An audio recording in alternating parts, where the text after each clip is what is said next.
As car enthusiasts, a lot of us don't keep our cars stock, always finding aesthetic or performance mods that we think would be great additions to our cars. In the project car world, that's even more true, and if you're like me, you find yourself researching and buying car parts all the time. Maybe you went to college and accrued student loan debt, working at a minimum wage job, struggling to pay for rent, but you still want to build your car. There are tons of car part manufacturers out there, but there's something comforting about finding parts from brands that are trustworthy and have a reputation. However, oftentimes those parts come with a price, and sometimes they aren't so affordable, especially for broke college people like me. So today we're going to take a look at 5 ways you can save some money and find deals on car parts and build your car on a budget. I've even included a bonus tip at the end of the video, so make sure you stay tuned for that.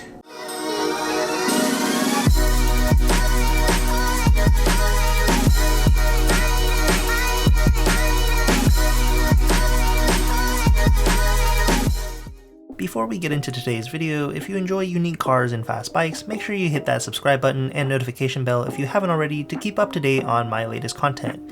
Let's get to those money-saving tips.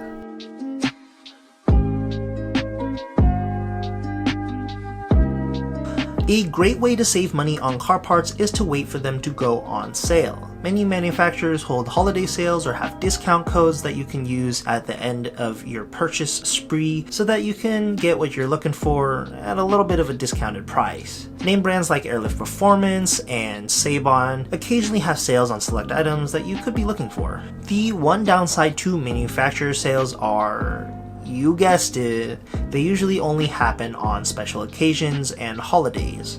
On top of that, they usually sell out pretty quickly if you're looking for the hot name brands, and you also have to wait for the shipping times. These places usually don't have a ton of savings though, so you're looking at maybe a 10 to 20% off deal at most on brand new products. If you're like me, you don't really like waiting around, which brings us to the next way to save money: the used market.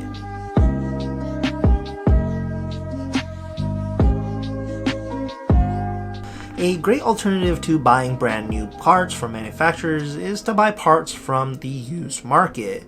Some places that you can find parts include OfferUp, eBay, and Facebook Marketplace, just to name a few. I found countless name brand parts like Airlift Performance 3P kits, ducktails, and motor parts just from scouring these sites and apps, and for much lower than retail cost. There also tends to be room for negotiation as well if the seller just needs it gone, and many people will actually work with you on the price given that you're good at negotiating. If you're particularly savvy with bodywork, you can also find many parts that people are letting go that just need a little bit of Bondo and paint to look brand new again. Some people are just parting out their cars because they no longer have a use for a part, or they're upgrading and letting go of their old stuff for super cheap. Now, the next 2 ways are similar to the used market, but they are still unique in their own ways.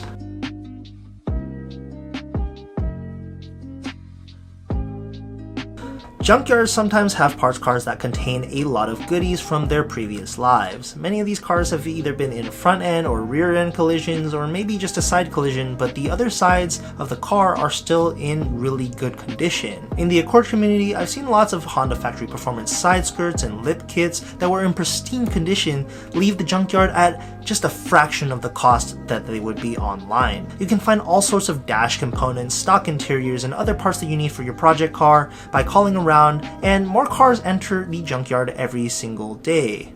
Doing a daily check for new vehicles entering a lot will be important if you do choose to use a junkyard though, because a lot of people do scour those daily and they could be gone really quickly, so make sure you do your research.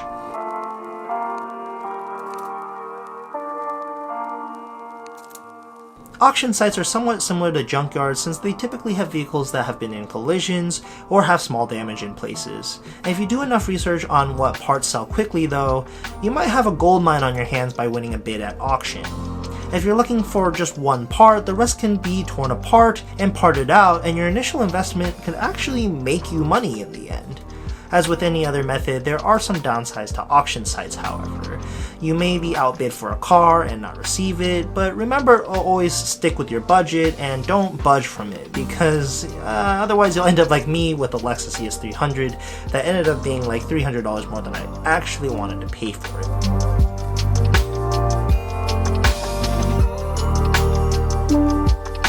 The final method you can use to get cheaper name brand parts is to look for sponsorships. Maybe there's a set of wheels that you want to get, but you can only afford maybe 50 to 70% of the listing price. Well, getting a sponsorship isn't necessarily easy, but if the manufacturer thinks your car has potential to sell their products and get their name out there, you could be looking at a significant price reduction. Sponsorships typically include having to post on social media, showcasing my product, but you can also get extra goodies like t-shirts and stickers from them as well. Directing your friends and followers to their sites and having them purchase parts from your affiliate link may come with more bonuses down the line.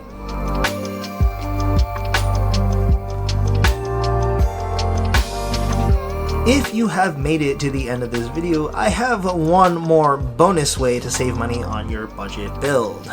Not everybody has the ability to dish out 10 to 30 grand on a Varus or Rocket Bunny kit, but there is a huge market for replica parts.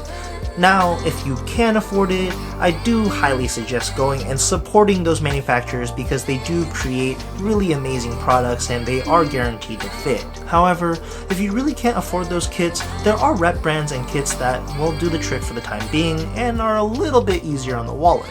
A common issue with these parts is that they tend to maybe not look as good or aggressive, and sometimes they don't fit very well without light to heavy modifications, so keep that in mind when looking to buy those.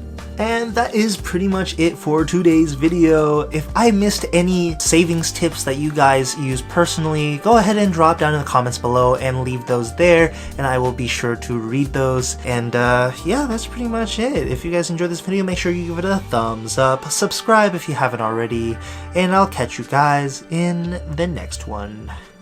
Peace!